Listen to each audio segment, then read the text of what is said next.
client who's a woman might be okay with less of an offer. I'm just using that as an example. And there are companies that have gotten in trouble with these kinds of algorithms and have had to correct them. Not that they did it nefariously on purpose, it just happened. So it brought awareness to the fact that if you're using data to make behavioral recommendations, then it might be a good idea to introduce ethics into not only your standard of practice as a business, but even in how you develop the product. You do stories, you do sprints, you do QA, build in there an ethics review to make sure that what's actually being done has some intelligence and keeps it fair for everyone involved. I thought that was very eye-opening to me, and something I learned from it that I didn't really think about before, and hopefully other people who listened to it got some insights for themselves. What about for you, Carlos? What show stood out for you the most? The one definitely the Squiggly Path to Success with Sammy James. I'm sorry, and it was funny because I kind of kind of relate to what James said when he said he would. When we asked him what the next step would be when in building his company and building his tool would be to start all over again. Well, not literally all over again from scratch or from zero, but he reached the point after 10 years building his platform. He decided that it was just about time to reinvent himself and his own company. So in that sense, he's going to be starting all over again. And I said I relate to that because on the professional path, I kind of have the same thing happen to me personally.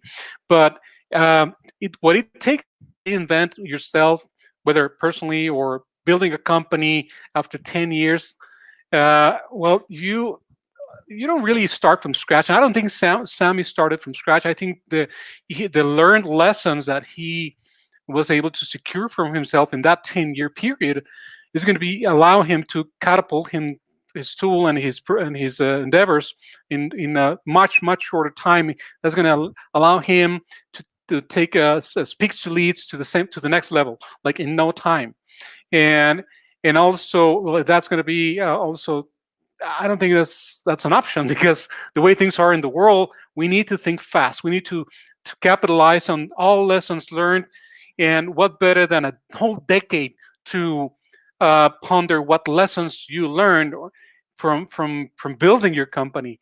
So that's what stood out for me the most when speaking to Sammy about his journey building Speak to Leads, Julio.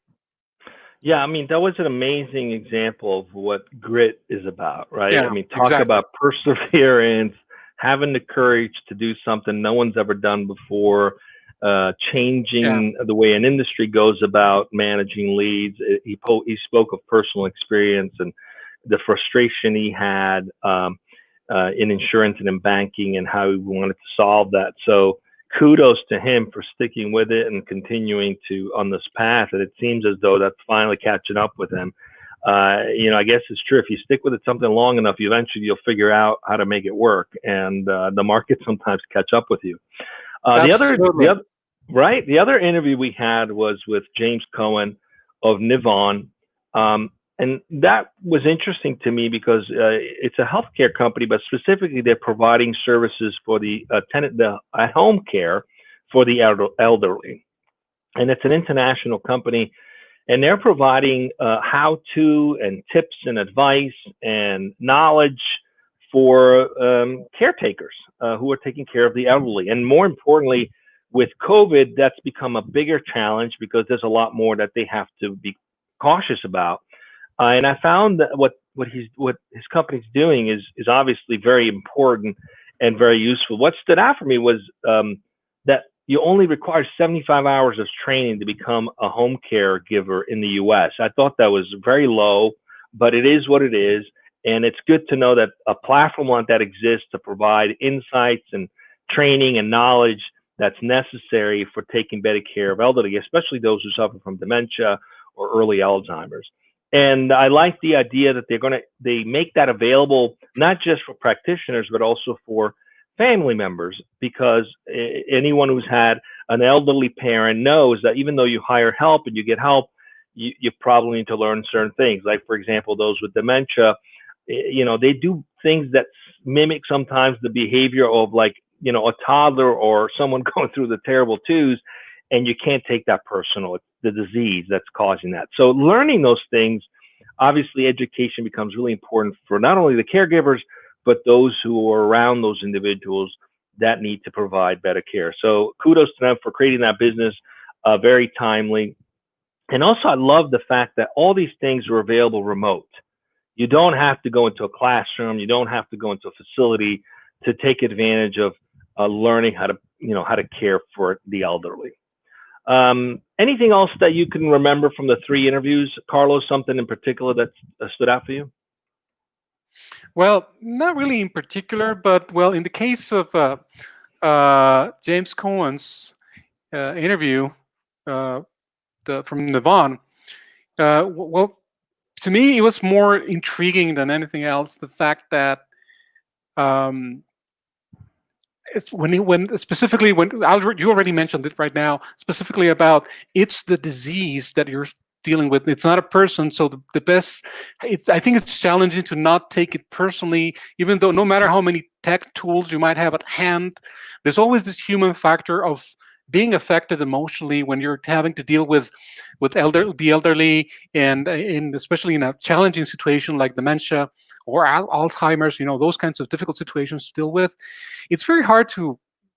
It's very challenging, to say the least, not to take it personally. So I think the viewers who might be in the same situation, I think they should definitely try to make an effort and not take it personally, right? And just remember every time that it's the disease that you're dealing with, not the person. Yeah.